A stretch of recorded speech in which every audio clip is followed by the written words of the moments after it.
أعوذ بالله من الشيطان الرجيم.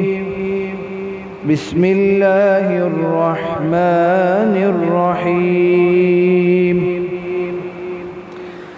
تالله لقد أرسلنا إلى أمم من قبلك فزين لهم الشيطان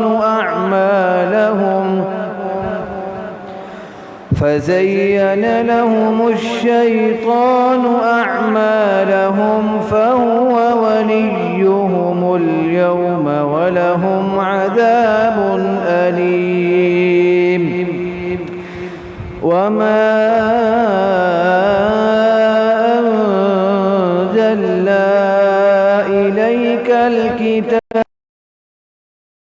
لهم الذي اختلفوا فيه وهدى ورحمة لقوم يؤمنون. صدق الله العظيم.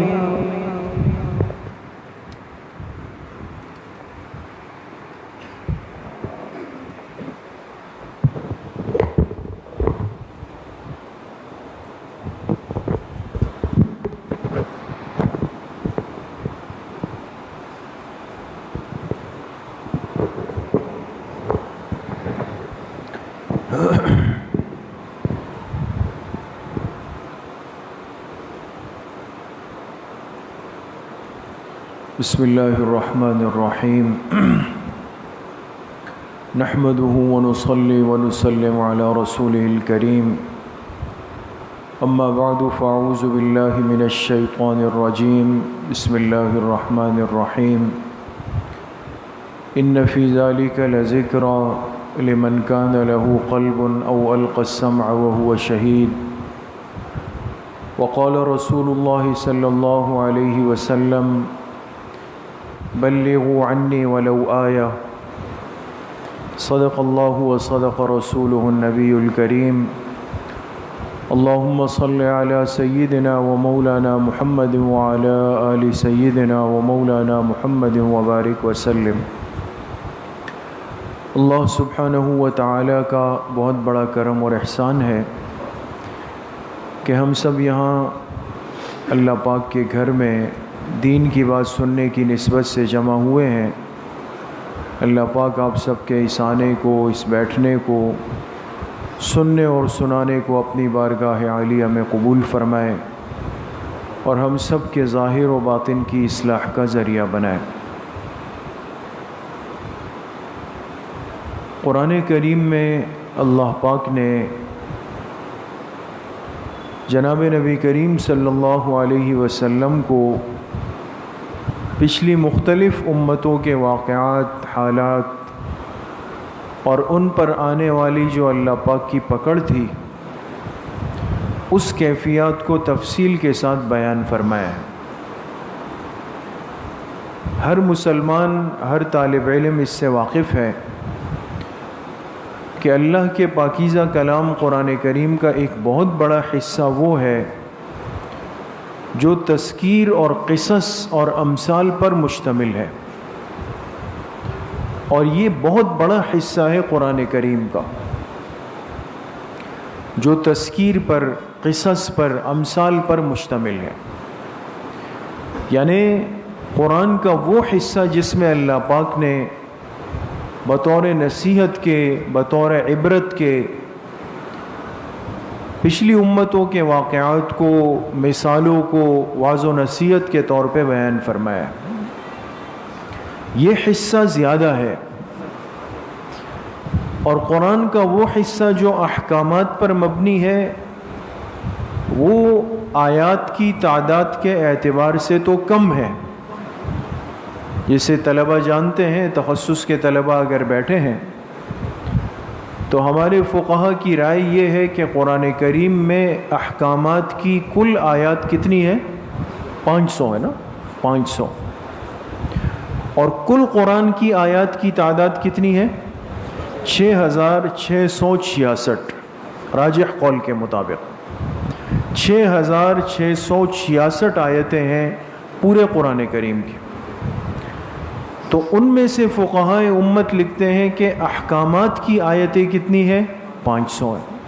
یعنی 500 آیات ایسی ہیں جس میں شریعت کے احکامات کو بیان کیا گیا، اور ان کے علاوہ باقی جتنی آیات ہے ان کا تقریباً تعلق جو ہے وہ قصص سے، امثال سے، تذکیر سے، وعظ و نصیحت سے پر مشتمل ہے. تو معلوم ہوا کہ جس قرآن کریم پر ایمان رکھنا ایک مسلمان کے لیے فرض عین ہے، اور جس قرآن کریم سے تعلق رکھنے کو ایک مسلمان ضروری سمجھتا ہے، اور جو قرآن کریم ہمارے روزمرہ کے معمولات اور تلاوت کا حصہ ہونا چاہیے، اس کلام پاک کا ایک بہت بڑا حصہ وہ ہے جس میں پچھلی امتوں کے حالات، واقعات کو، انجام کو بہت تفصیل کے ساتھ بیان کیا گیا.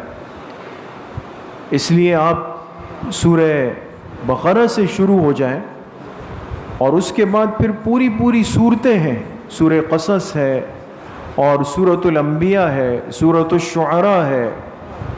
ان صورتوں کے اندر تو بالکل ہر رکوع جو شروع ہوتا ہے تو ایک ایک رکوع کی ترتیب آپ دیکھیں، ایک ایک پیغمبر کا تذکرہ ہوتا ہے، اور ان کے قوم کے حالات بیان ہوتے ہیں، ان کا روحانی مرض ذکر ہوتا ہے، اور ان پر آنے والے عذاب کا ذکر ہوتا ہے.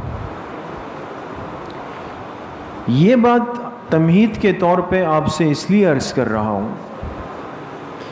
کہ قرآن کریم کا یہ انداز اور یہ مزاج ہمیں ایک سبق دے رہا ہے، اور اس سے ایک نکتے کی بات سمجھ میں آ رہی ہے، اور وہ بات یہ ہے کہ گزرے ہوئے لوگوں کے، پچھلے لوگوں کے، بڑے لوگوں کے، اکابر کے حالات پڑھنے سے انسان کی زندگی پہ فرق ضرور پڑتا ہے.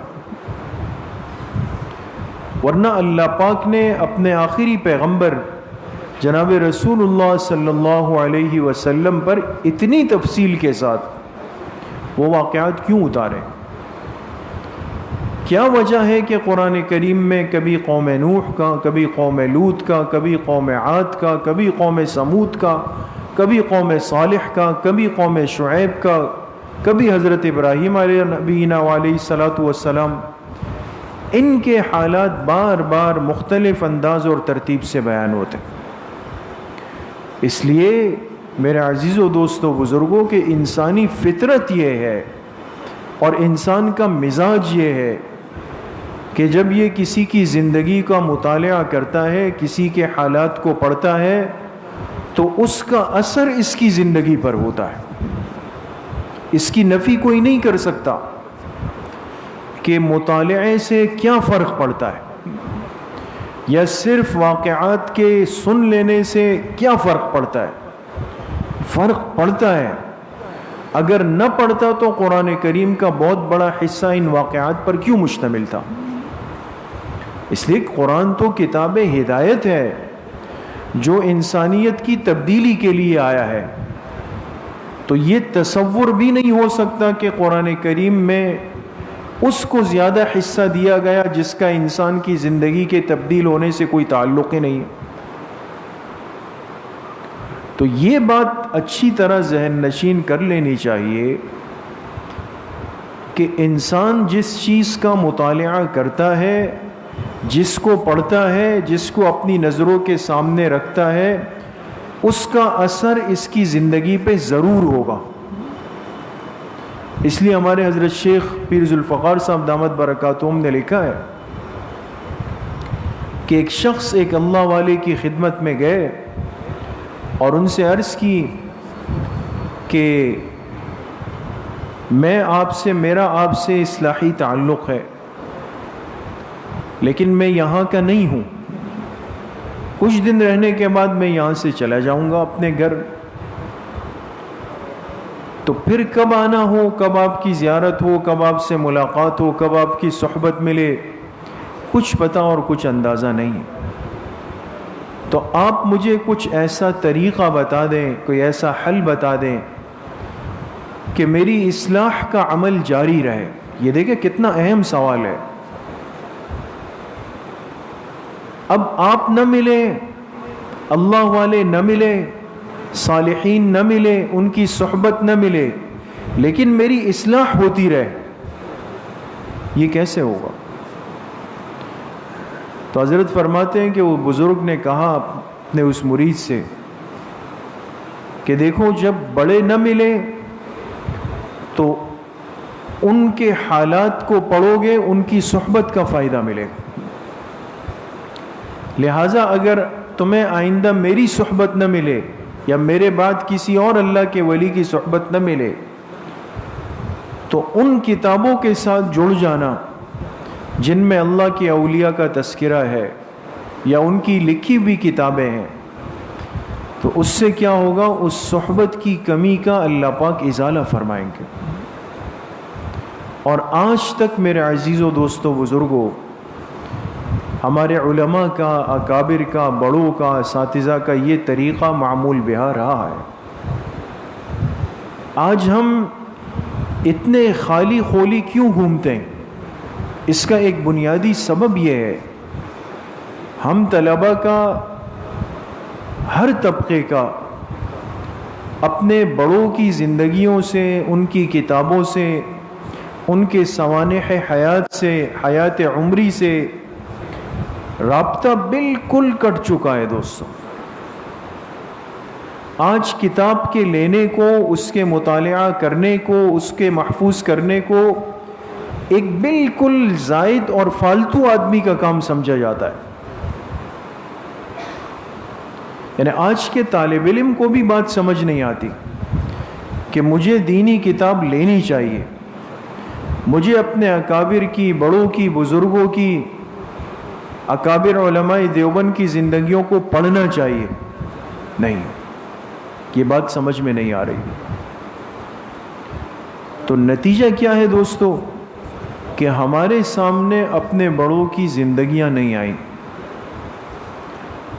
ان کی طالب علمی کی زندگی نہیں آئی، ان کے حصول علم کی زندگی نہیں آئی، حصول علم کے لیے جو ان کی قربانیاں تھی وہ ہمارے سامنے نہیں آئیں، وہ کچھ بھی نہیں آئی۔ لہٰذا ہم کیا کرتے ہیں؟ اپنے موجودہ اکابر کے موجودہ حالات کو دیکھ کر آگے کی ترتیب بنانا چاہتے ہیں۔ اکابر بھی موجودہ اور ان کے حالات بھی موجودہ، وہ بھی پیچھے نہیں، ان کے موجودہ حالات کو دیکھ کر اپنی زندگی کا رخ بنانا چاہتے ہیں۔ لہٰذا دیکھ لیا کہ بھئی فلاں ہے، فلاں ہے، فلاں ہے، جی وہ تو گاڑی سے اتر رہے ہیں، وہ گاڑی میں بیٹھ رہے ہیں، ان کے آگے خادم، ان کے پیچھے خادم، ان کا تو اتنا بڑا کتب خانہ، ان کا اتنا بڑا آفس، اور بڑے ٹھاٹ باٹ ہے۔ تو آج کا طالب علم اپنے اکابر کی موجودہ حالت کو دیکھ کر اپنی زندگی کا رخ متعین کرنا چاہتا ہے۔ لہٰذا اب میں دیکھوں جی میرے پاس تو گاڑی نہیں ہے، میرے پاس تو بائک بھی نہیں ہے، سائیکل بھی نہیں ہے میرے پاس، تو میں تو اپنے بڑوں جیسا نہیں ہوا۔ لہٰذا اس کوشش میں لگ جاؤں گا کہ جی مجھے کسی نہ کسی طریقے سے ایسی گاڑی یا ایسی موٹر سائیکل یا ایسا موبائل، ایسا پروٹوکول، ایسا تکیہ، ایسا دسترخوان، ایسا آفس اور یہ وی آئی پی چیزیں چاہیے۔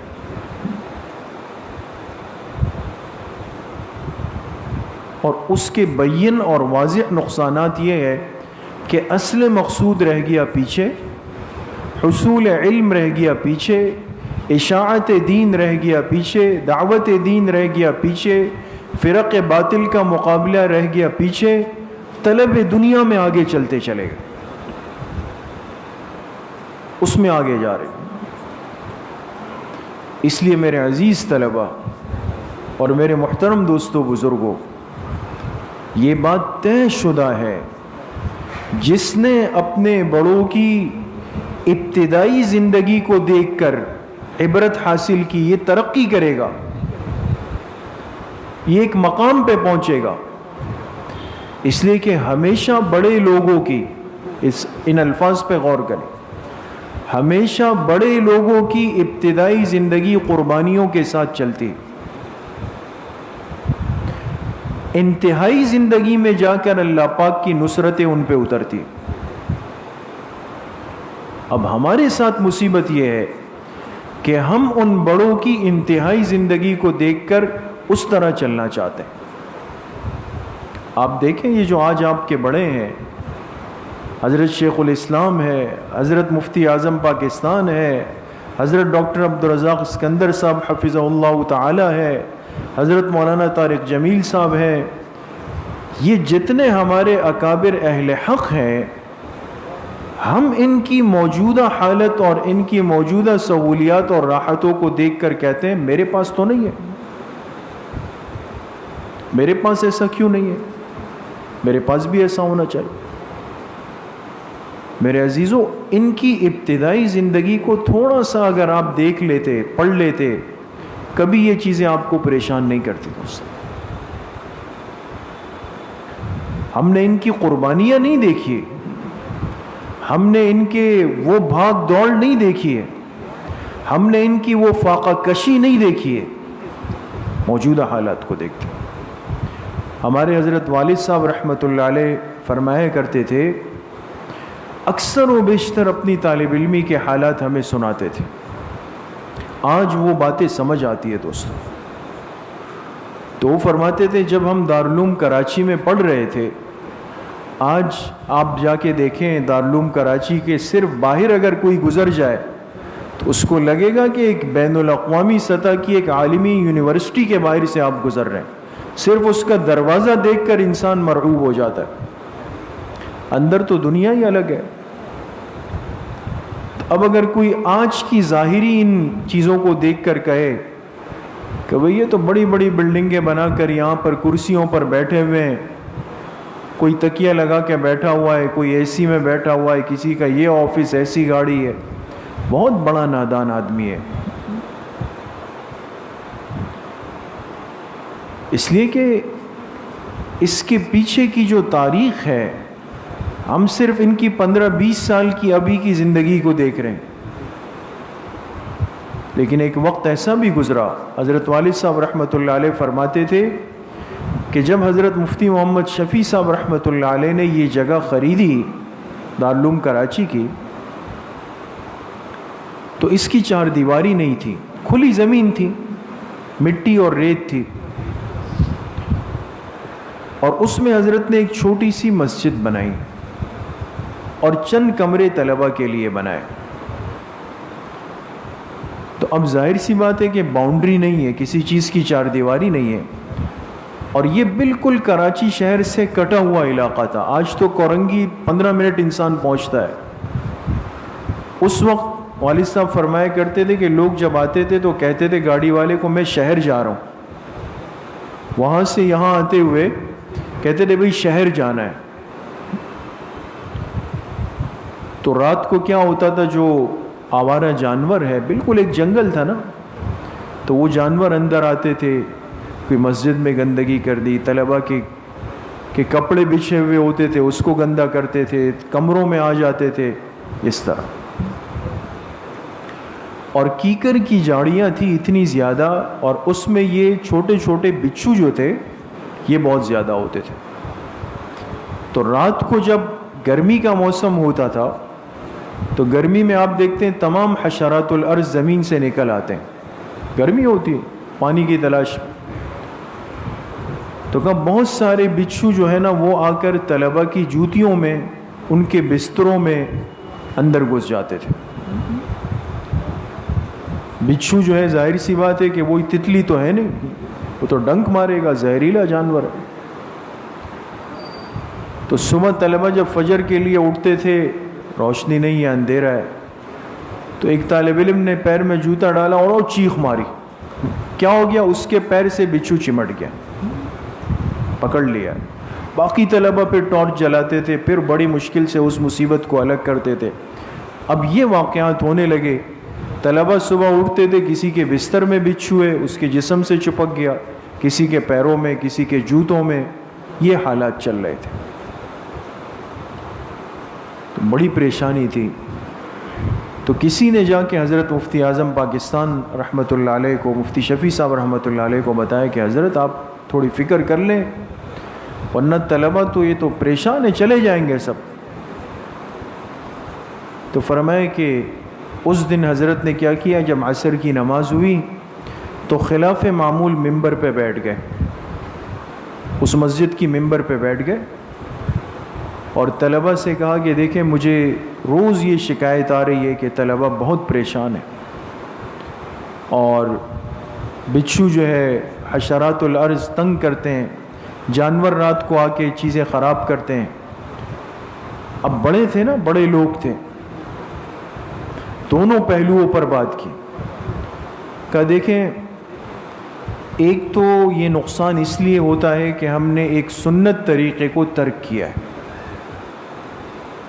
سنت طریقہ۔ اور سنت طریقہ کیا ہے؟ طلبہ حدیث جانتے ہیں، حدیث پاک میں آتا ہے جناب نبی کریم صلی اللہ علیہ وسلم نے فرمایا کہ جب تم میں سے کوئی بستر پہ جائے تو پہلے اپنے بستر کو جھاڑ لے، ایسا ہی ہے نا، اور جب صبح اٹھے تو اپنے جوتوں کو جھاڑ لے، اس لیے کہ نہیں پتہ کس جانور نے اس میں رات گزاری۔ فرمایا آپ دین کے طالب علم ہیں، آپ نے اس سنت کو ترک کیا تو اس کی تکلیف ہو رہی، سونے لگو تو بستر کو جھاڑ لو، اٹھنے لگو بستر جھاڑ لو، جوتا پہننے سے پہلے، پیر ڈالنے سے پہلے اس کو جھاڑ لو، اس سنت کی کمی کا ازالہ کر لو۔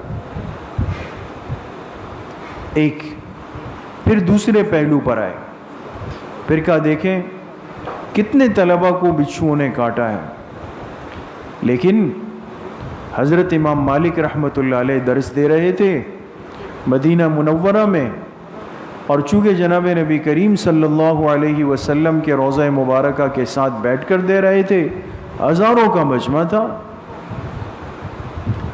اور درس کے دوران طلبہ دیکھ رہے تھے کہ حضرت کے چہرے کا رنگ متغیر ہو جاتا، تبدیل ہو جاتا، پھر صحیح ہوتا، پھر سرخ ہو جاتا۔ جب درس ختم ہوا تو حضرت نے ایک قریبی طالب علم سے کہا کہ ذرا میرے کمر سے کرتا اٹھا کے دیکھو پیچھے کیا چیز ہے۔ تو جب انہوں نے دیکھا تو ایک بچھو تھا، اس نے حضرت کی کمر پہ 17 جگہ ڈنک مارا تھا۔ لیکن کیوں؟ آگے حدیث کی کتاب پڑھی ہوئی ہے، جناب نبی کریم صلی اللہ علیہ وسلم کا روضہ اقدس ہے، اس کا اتنا ادب تھا کہ بچھو کا ڈنک برداشت کیا لیکن زبان سے اف نہیں کی۔ تو فرمایا آپ طالب علم ہیں، آپ ان لوگوں کے وارث ہیں جنہوں کے جسم پر بچھوؤں نے 17 جگہ ڈنک مارا، اف نہیں کیا، آپ لوگ کیوں پریشان ہو رہے؟ حوصلہ دیا طلبہ کو، دین بھی سمجھایا، سنت طریقہ بھی بتایا، اس راستے کی قربانیوں کا احساس بھی دلایا۔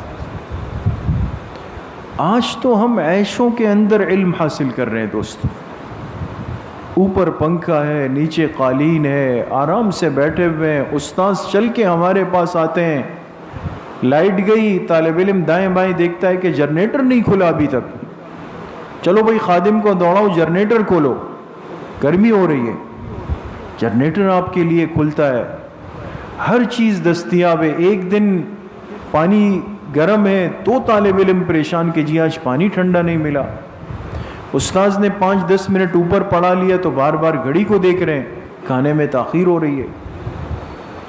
ان ساری راحتوں نعمتوں میں آج کا علم حاصل ہو رہا ہے دوست، اس کے باوجود ہم پریشان ہیں، اس کے باوجود ہمارے علمی رسوخ میں، ہمارے علمی مضبوطی میں دن بدن تنزلی آتی جا رہی ہے۔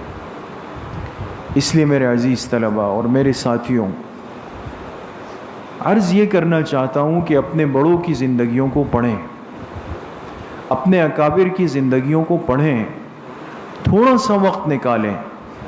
بالکل کتاب سے اتنی اجنبیت آ چکی ہے، بعض دفعہ ہم طلبہ سے کسی کتاب کا یا اکابر کا تذکرہ کرتے ہیں تو چہروں کی اجنبیت بتاتی ہے کہ کوئی واسطہ تعلق نہیں رہا، کوئی ذوق نہیں رہا، کوئی رابطہ نہیں رہا، کوئی تعلق نہیں رہا۔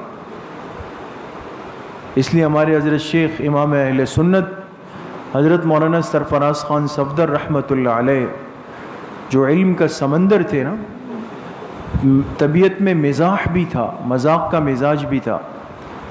تو ان کا بڑا مشہور ملفوظ ہے کہ اپنے طلبہ کو پڑھاتے تھے. تو اب تو طلبہ کی بے ذوقی ہے، تو طلبہ سے کہتے تھے کہ بھئی ذوق اور شوق دو بھائی تھے، ذوق شوق دو بھائی تھے، بڑا عرصہ ہوا کہیں گم ہو چکے، پھر نہیں ملے. تو واقعی معاملہ یہ نہ اب ذوق ہے نہ وہ شوق ہے. اس لیے تھوڑا سا وقت نکالیں اپنے اکابر کی، خاص طور پہ اکابر علماء دیوبند کی، جن کا ایک تسلسل ہے، جن کا ایک فیض ہے، جن کی نسبت سے آج ہم دین کے ان تمام شعبوں کے ساتھ جڑے ہوئے. آپ ان کی زندگیوں کو تو دیکھیں، کس ترتیب کے ساتھ ان کے پاس علم آیا، کتنی قربانیوں سے چلا، کن حالات سے گزر کر وہ ایک مقام تک پہنچے کہ آج دنیا کا کوئی کونا ایسا نہیں ہے جہاں اس سلسلے کا فیض کسی نہ کسی طریقے سے نہیں پہنچا. ہر جگہ ان اکابر کا سلسلہ پہنچا ہے، چاہے وہ مدارس کی شکل میں ہے، دعوت و تبلیغ کی شکل میں ہے، یا خانقاہوں کی شکل میں ہے، وعظ و نصیحت کی شکل میں ہے، جہاد کی شکل میں ہے، تصنیف کی شکل میں ہے. لیکن اکابر دیوبند کا فیض ہر جگہ پہنچا. یہ اتنی قبولیت اور محبوبیت کیوں؟ اس لیے کہ اس راستے کی قربانیوں کو قربانی سمجھ کے برداشت کیا، اس کے ساتھ علم حاصل کیا. اس لیے آپ سے درخواست ہے تھوڑا سا ذوق پیدا کریں اور اپنے اکابر کا، خاص طور پہ حضرت نانوتوی رحمۃ اللہ علیہ، حضرت گنگوہی رحمۃ اللہ علیہ، حضرت تھانوی رحمۃ اللہ علیہ، حضرت شیخ الحدیث مولانا زکریا صاحب رحمۃ اللہ علیہ، یہ جو مشہور اکابر ہیں ان کی زندگیوں کا مطالعہ کریں. حضرت شیخ کی آپ بیتی ہے 2 جلدوں میں، آپ میں سے بعض طلبہ کے پاس ہوگی بھی، آپ بیتی کے نام سے. ایک طالب علم کے لیے اس میں بہت بڑا خزانہ. آپ کو سمجھ آئے گا کہ آپ کے اکابر کی زندگیاں کیسے گزری اور ایک طالب علم کو اس راستے میں کتنی قربانیاں دینی پڑتی. تو آپ کے پاس جو پیسے آئیں، آپ کھائیں پیئیں سب کچھ کریں، کوئی منع نہیں، لیکن ان میں سے 10 روپے بچائیں. مہینے کے آخر میں کتنے جمع ہو جائیں گے؟ 300 روپے. 300 روپے لے جائیں، بنوری ٹاؤن کے پاس مکتبے سے اپنے اکابر کے سوانحات میں سے، اپنے اساتذہ سے، حضرت مفتی صاحب سے پوچھیں کون سی کتاب لیں. بعض طلبہ آتے ہیں باقاعدہ لکھواتے ہیں، جا کے ہر مہینے ایک کتاب لیں، اس کا مطالعہ کریں. تو کون کون کرے گا انشاءاللہ؟ اللہ پاک مجھے بھی آپ سب کو صحیح عمل کی توفیق نصیب فرمائے. وآخر دعوانا ان الحمد للہ رب العالمین. یہ چیز کمزور ہے، خیال کریں. انشاءاللہ کچھ دیر کے لیے ختمات شریفہ پڑھے جائیں گے. جن طلبہ ساتھیوں کے پاس کارڈ ہیں وہ نکال لیں، جن کے پاس نہیں ہے تو وہ ساتھ ساتھ پڑھتے رہیں. بسم اللہ الرحمن الرحیم. الحمد للہ الذی لم یتخذ ولدا ولم یکن له شریک فی الملک ولم یکن له ولی من الذل وکبرہ تکبیرا. تمام ساتھی ایک مرتبہ درود شریف پڑھ لیں. اللہم صلی علی محمد وعلی آل محمد کما صلیت علی آل ابراہیم. ایک مرتبہ سورہ فاتحہ پڑھ لیں. بسم اللہ الرحمن الرحیم. الحمد للہ رب العالمین الرحمن الرحیم.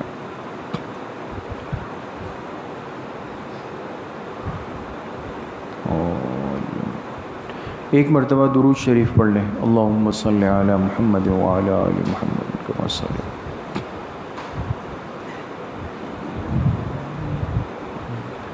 ایک مرتبہ سورہ علم نشرح پڑھ لیں. بسم اللہ الرحمن الرحیم. علم نشرح لک صدرک ووضعنا عنک وزرک ورفعنا لک ذکرک فإن مع العسر یسرا ان مع العسر یسرا فإذا فرغت فانصب وإلی ربک فارغب.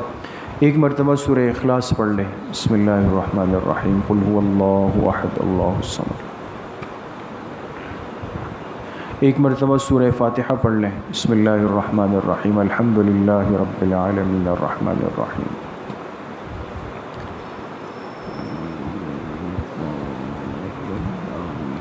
ایک مرتبہ درود شریف پڑھ لیں. اللہم صلی علی محمد وعلی آل محمد کما صلی.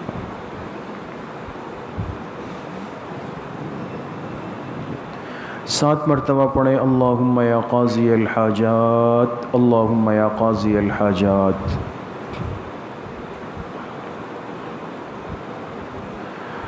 7 مرتبہ پڑھیں اللہم یا کافی المہمات، اللہم یا کافی المہمات۔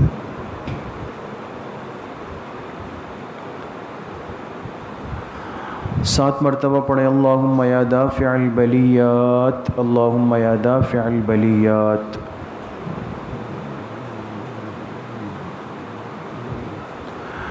7 مرتبہ پڑھیں اللہم یا شافی الامراض، اللہم یا شافی الامراض۔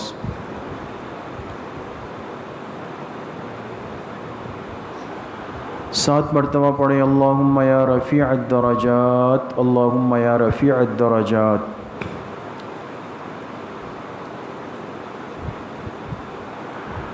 7 مرتبہ پڑھیں اللہم یا مجیب الدعوات، اللہم یا مجیب الدعوات۔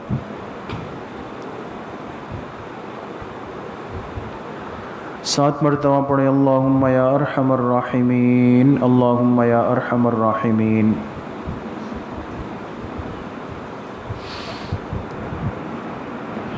ایک مرتبہ درود شریف پڑھ لیں، اللہم صلی علی محمد وعلی آل محمد وسلم۔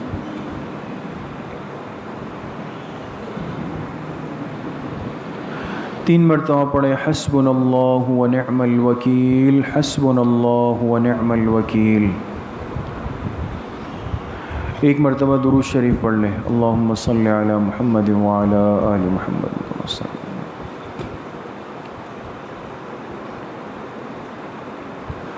تین مرتبہ پڑھیں یا خفی اللطف ادرکنی بلطفک الخفی، یا خفی اللطف ادرکنی بلطفک الخفی۔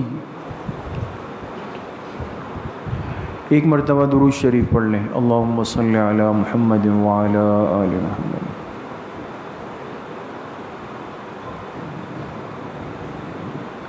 تین مرتبہ پڑھیں لا حول ولا قوة الا باللہ، لا حول ولا قوة الا باللہ۔ ایک مرتبہ درود شریف پڑھ لیں، اللہم صلی علی محمد وعلی آل محمد۔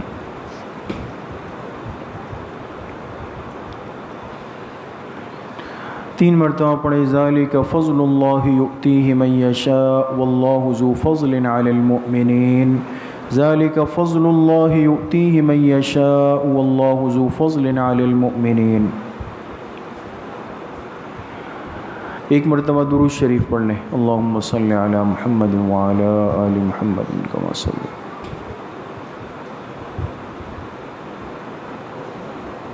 تین مرتبہ پڑھیں یا لطیفا بخلقہ یا علیما بخلقہ یا خبیرا بخلقہ، الطف بنا یا لطیف یا علیم یا خبیر، یا لطیفا بخلقہ یا علیما بخلقہ یا خبیرا بخلقہ، الطف بنا یا لطیف یا علیم یا خبیر۔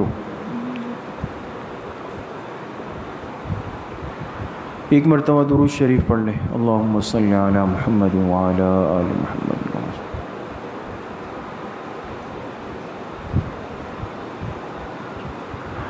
تین مرتبہ پڑھیں انا للہ و انا الیہ راجعون، انا للہ و انا الیہ راجعون۔ ایک مرتبہ درود شریف پڑھ لیں، اللہم صلی علی محمد وعلی آل محمد وسلم۔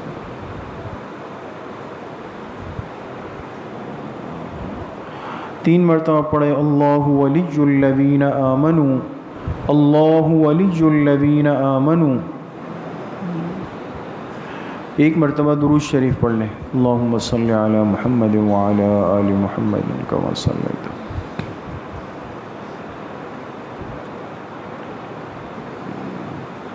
تین مرتبہ پڑھیں واللہ ولی المؤمنین، واللہ ولی المؤمنین۔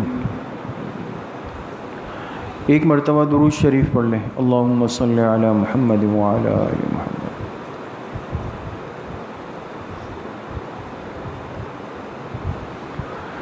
تین مرتبہ پڑھیں رب اغفر وارحم وانت خیر الراحمین، رب اغفر وارحم وانت خیر الراحمین۔ ایک مرتبہ درود شریف پڑھ لیں، اللہم صلی علی محمد وعلی آل محمد کما صلی۔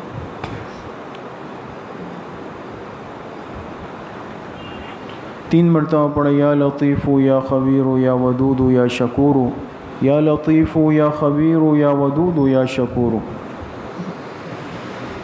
1 مرتبہ درود شریف پڑھ لیں، اللہم صلی علی محمد وعلی آل محمد کما صلی۔ 3 مرتبہ پڑھیں واعف عنا واغفر لنا وارحمنا انت مولانا فانصرنا علی القوم الکافرین، واعف عنا واغفر لنا وارحمنا انت مولانا فانصرنا علی القوم الکافرین۔ 1 مرتبہ درود شریف پڑھ لیں، اللہم صلی علی محمد وعلی آل محمد کما صلیت علی ابراہیم وعلی آل ابراہیم انک حمید مجید، اللہم بارک علی محمد وعلی آل محمد کما بارکت علی ابراہیم وعلی آل ابراہیم انک حمید مجید۔ جتنے ختمات مبارکہ پڑھے گا اس کا ایصال ثواب ہم جناب رسول اللہ صلی اللہ علیہ وسلم کو آپ کی قبر اطہر میں اور آپ کے مبارک واسطے و وسیلے سے پوری امت مسلمہ بالخصوص صحابہ اکرام، خلفائے راشدین، تابعین، تبع تابعین، اس امت کے مفسرین، محدثین، مجتہدین، فقہاء، ائمہ اربعہ، سلاسل اربعہ، سلسلہ نقشبندیہ، قادریہ، چشتیہ، سہروردیہ کے اپنے تمام مشائخ بزرگوں کو، اپنے عزیز و اقارب، دوست، احباب، رشتہ دار، والدین، اساتذہ اکرام، جن جن کے ہم پر حقوق اور احسانات ہیں، بالخصوص اپنے حضرت والد صاحب رحمۃ اللہ علیہ کو اس کا ایصال ثواب کرتے ہیں، اللہ پاک ان تمام حضرات کو اپنی شان کے مطابق کامل درجے میں نصیب فرمائے۔ اب کچھ دیر کے لیے ذکر قلبی مراقبہ کریں گے، تمام ساتھی اپنے دلوں کی طرف متوجہ ہو جائیں، یکسو ہو جائیں، سروں کو جھکا دیں، آنکھیں بند کر کے دل میں یہ تصور کریں کہ اللہ کی بارگاہ سے انوارات، فیوزات، تجلیات وہ میرے دل پہ وارد ہو رہے ہیں، میرے دل میں سما رہے ہیں، اور اس کی برکت سے میرے دل میں جو گناہوں کا میل کچیل، زنگ، ظلمات، کدورات سب نکل رہا ہے، اور میرے دل کی ہر دھڑکن کہہ رہی ہے اللہ اللہ اللہ۔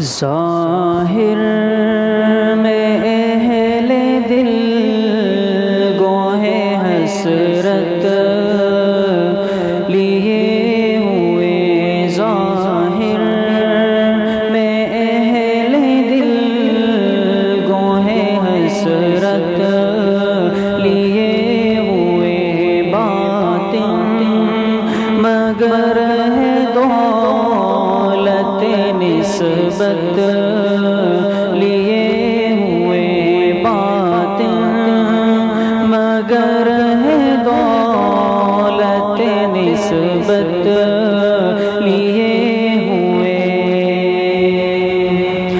مانا کہ میر گلشن جنت تو دور ہے، مانا کہ میر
گرتا ہے سر پہ سے کرو لعنت لیے ہوئے ظاہر میں اہل دل گوہ حسرت لیے ہوئے باطن مگر ہے دولت نسبت لیے ہوئے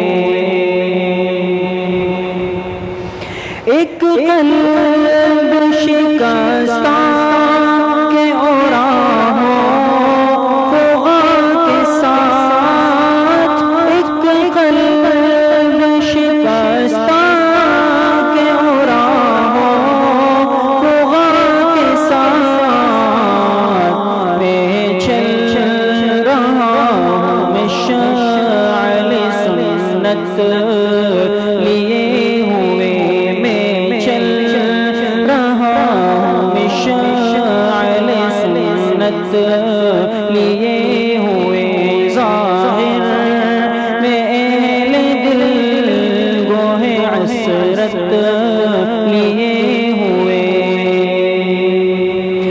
اپنے تو کیا ہے غیر بھی کرتا ہے احترام اپنے تو کیا ہے غیر بھی کرتا ہے احترام چہرے پہ جو ہے داڑھی کی زینت لیے ہوئے ظاہر میں اہل دل گوہ حسرت لیے ہوئے باطن مگر ہے دولت نسبت لیے ہوئے ظاہر میں اہل دل گوہ حسرت لیے ہوئے باطن مگر ہے دولت نسبت لیے ہوئے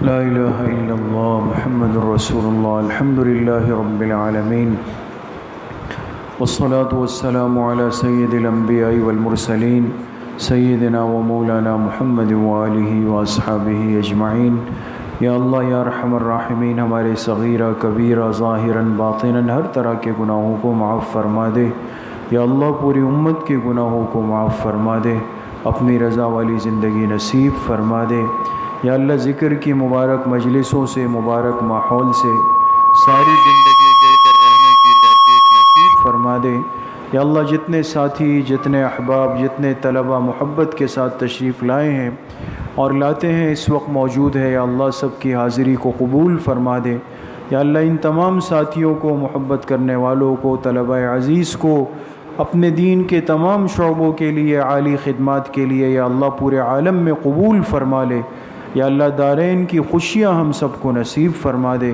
ساری زندگی یا اللہ قرآن کریم سے ذکر سے درود شریف سے اور ایسی مبارک مجلسوں سے جڑ کر رہنے کی یا اللہ توفیق نصیب فرما دے یا اللہ ایک ایک طالب علم کو علم نافع کی دولت سے مالا مال فرما دے ہم سب کو یا اللہ اخلاص کی دولت نصیب فرما دے جتنے بیمار گھروں میں ہیں اسپتالوں میں ہیں روحانی بیمار ہے جسمانی بیمار ہے یا اللہ سب کو شفائے کامل عاجل نصیب فرما دے بالخصوص یا اللہ ہمارے استاذ محترم اے اللہ ہمارے دلوں کے سکون رئیس المحدثین حضرت اقدس ڈاکٹر عبدالرزاق اسکندر صاحب حفظہ اللہ تعالی بیمار ہیں اسپتال میں داخل ہیں دعا فرمائے اللہ پاک حضرت ڈاکٹر صاحب کو شفائے کامل عاجل نصیب فرمائے ان کی عمر صحت میں اللہ پاک خوب برکتیں نصیب فرمائے اسی طرح ہمارے مخدوم و مرشد حضرت مولانا محمد حنیف جالندری صاحب بیمار ہے آج ان کو بھی اسپتال میں داخل کیا ہے اسی طرح حضرت مولانا فضل الرحمن صاحب بیمار ہے ان تمام اکابر کے لیے دعا فرمائے اللہ پاک ان کو شفائے کامل عاجل نصیب فرمائے جتنے اکابر بزرگ اہل اللہ صالحین حیات ہیں اللہ سب کی عمروں میں صحتوں میں تندرستیوں میں خوب برکتیں نصیب فرمائے حاسدین کے حسد سے باغزین کے بغض سے شرارت کرنے والوں کی شرارت سے، نظر بد لگانے والوں کی نظر بد سے، بری تدبیر کرنے والوں کی بری تدبیروں سے، اے اللہ ساحرین کے سحر اور جادو سے ہماری، ہم سب کی، ہمارے اس ادارے کی، تمام مدارس کی، پوری امت مسلمہ کی یا اللہ حفاظت فرما دے۔ اے اللہ جان مال عزت آبرو ایمان کو محفوظ فرما دے۔ یا اللہ ایمان والی زندگی، کلمے والی زندگی، کلمے والی موت ہم سب کو نصیب فرما دے۔ اے اللہ کوئی بھی بری تدبیر، برے ارادے کے ساتھ یا اللہ اس امت کی طرف، ان مدارس کی طرف، ان طلبہ کی طرف، ان علماء اساتذہ کی طرف یا اللہ دیکھنا چاہے، ارادہ کرنا چاہے، اے اللہ اپنے غیب سے اس کا بھرپور انتظام فرما دے۔ ہم سب کا خاتمہ بالایمان و بالخیر نصیب فرما دے۔ ہماری دعاؤں کو اپنے فضل و کرم سے، فضل و رحمت سے اپنی بارگاہ میں قبول و منظور فرما دے۔ وصلی اللہ وسلم علی نبینا محمد وآلہ وصحبہ اجمعین برحمتک۔ السلام علیکم۔